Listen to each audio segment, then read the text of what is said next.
Hello and welcome to Body Bags. My name is James and I'm your Sunday night reviewer. And this evening I'll be reviewing Errementari, which is the Basque folklore fantasy horror film which came out in wide release in 2018.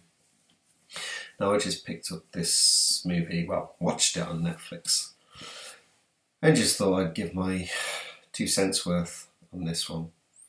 Now this is it's a European folklore that's been twisted, changed and adapted to various different countries. And it's called The Smith and the Devil, which is the blacksmith and the devil. And the word Errementari is actually the Basque word for blacksmith, which makes sense with what the tale is. So the Basque region is the northern area in Spain, and it has its own dialect, and this whole film is spoken in Basque. Even the role of like Spanish soldiers and different things, everyone speaks Basque in the film. But it's set in the 19th century, I believe, and we follow this girl who there's this old hermit blacksmith that no one goes near. There's a lot of tall tales about him, and so everyone's scared of him and stays away from him. But she breaks into his home, his area where he lives, his blacksmith building, and she finds a young boy that's caged, and she decides to obviously break him out because she sees that he's there. And it comes to the fold that, it comes to the light that it's not actually a boy, it's a demon from hell, and it's tricked her into letting him escape. Long story short, the demon gets caught again, and then the blacksmith is with the girl, and he's explaining the situation and everything. And a slight side arc to this, there is a gentleman that's looking for this blacksmith. I can't remember where he's from now, he's a government official or something, but he's trying to find him. And anyway, situation happens where he's trying to find this person. He wants to get into this land. He knows where he is, but he can't get to him and he can't see him. But the little girl that is with the blacksmith, basically they think she's been kidnapped, and they think that he's kidnapped her. So they manage to capture him, and then they break into where he lives, and basically tie him up, and then we see what happens there. Now, throw a few extra spoilers in there. That it's not really a spoiler if you know this Basque folklore story. But this government official is actually another demon. He's actually come to look for the demon that's been captured and locked up by the blacksmith for being a shit demon, basically. And he's going to demote him, which is a big thing to demons, and he's going to be sent to some shitty place, which he's not happy about. And, long story short, with the girl, there's different things. She's orphaned, and basically she's like, people treat her like crap. She's not happy, and she asks the demon to take her to her mother, and her mother's in hell. So of course he obliges. She asks, he accepts, and he kills her, and then she goes to hell. And then the blacksmith strikes a deal with the other demon that he caught to kill him and to guide him and take him to her, and then for the demon to bring her back. Now, from the mythology, of clicking around different things here, half my screen shutting down. The blacksmith, he is a lot of trickery within the mythology of the original story, and he can put kind of like, not a special power. He can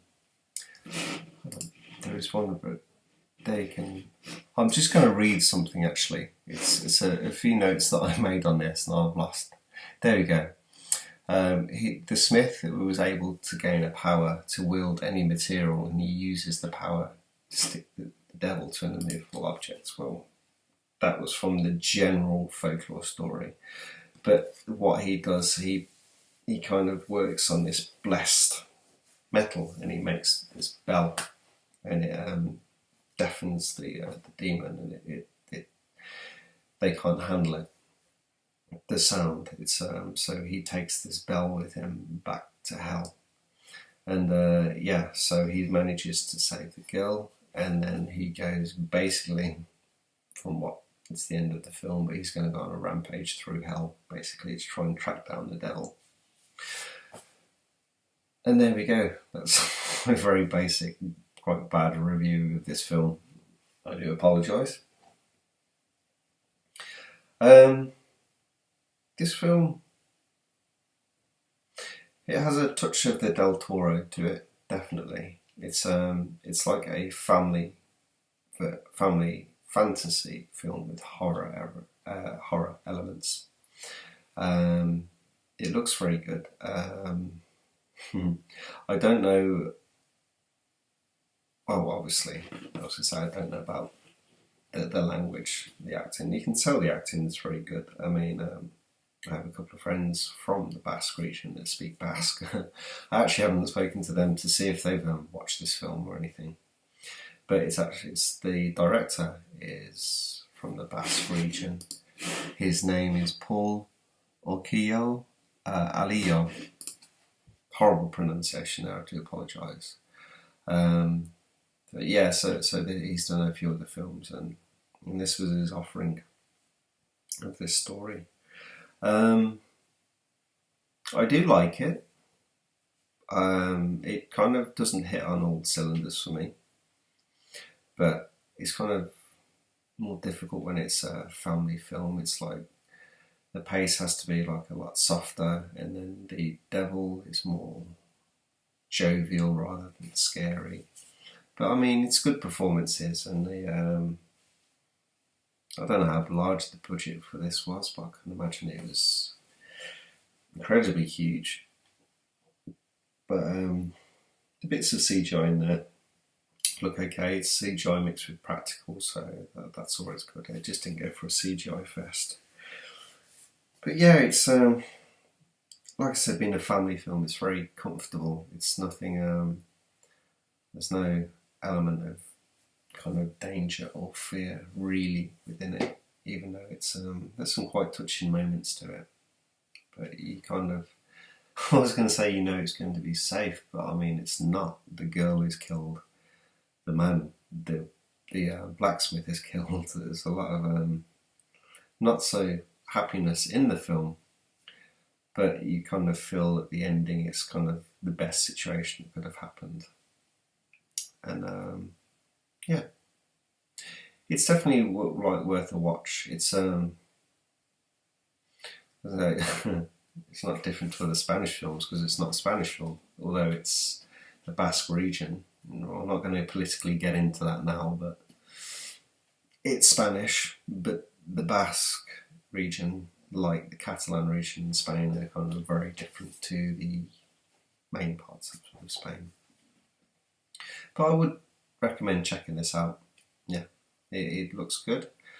The soundtrack kind of goes very well with it. It's just it's great to check out actually with kids. This one I'd actually recommend it. There's nothing in there that's too heavy or brutal. There's no gore or anything like that. It's all kind of quite light-hearted and fun, and when the girl dies, it's kind of more suggestive. You don't see anything like really bad, and it's quite tastefully done for like if you're watching this with kids.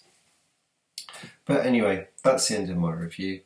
Hope you enjoyed it, and I'll speak to you next week. Thank you. Bye bye.